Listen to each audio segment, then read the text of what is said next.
Я со стороны кыргызской стороны обязуюсь выполнить все пункты подписанного протокола. И точно такое же отношение требуется со стороны наших уважаемых соседей. Подкаст, который у нас произошел, дальше не должно произойти. Все мы должны вкладывать силы, средства, возможности, чтобы наши народы жили в дружбе и согласии. Я полностью подтверждаю слова уважаемого Чемика Дашевича о том, что мы сегодня подписали тот протокол, который можно называть протокол демилитаризационный. Были приняты решительные меры, и оно отражено в наших документах. Теперь надо его соблюдать. Мы одновременно тоже провели переговоры здесь, за кулуарами, и сошлись с мнением, что ни в коем образом на таджикско-кыргызской государственной границе не должно быть больше никаких конфликтов. Я бы хотел воспользоваться моментом и обратиться к средствам массовой информации о том, что мы все должны быть очень осторожны с использованием слов, с использованием дефиниций и терминологии. Это очень-очень осторожно. Мои слова относятся прежде всего к средствам массовой информации, отдельным блогерам, отдельным политикам. Поэтому каждое слово может действительно навредить делу.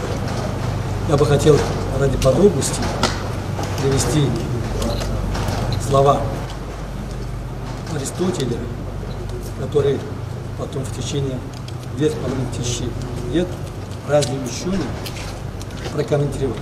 Он говорит так: неграмотный человек стоит вне политики.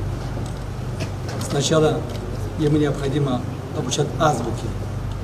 Без этого не может быть политика. Без этого есть слухи, сплетни, сказки и предрассудки. Конец цитаты. В таких трагических случаях во выборе слов, выражений, терминологии, дефиниций мы должны быть очень и очень осторожны. Я тоже заявляю отдельные разговоры, которые мы сегодня с уважаемым Чемиком Дашевичем говорили. О том, что наступит мир на таджикско-кыргызской земле, если мы будем строго следовать подписанных протоколов и документов. Поэтому я призываю всех, чтобы ознакомиться с этим протоколом. Протокол не является секретным. И 39-й протокол, и 42-й протокол, и другие документы. И при комментарии строго следовать нормативно-правовым актам. Мы все работаем, когда готовим соответствующие документы, в духе римского права. Оно именно регулирует общественные отношения двусторонних и международных отношений. Там есть в этой теории один очень интересный принцип. Написано о том, что воля, если она государственная, должна выразиться в форме закона, протокола, соглашения, договоров и обеспечиваться аппаратом, способным ее реализации. Иначе она, эта воля, есть ничем иным, как пустой звон, пустой вибрации воздуха.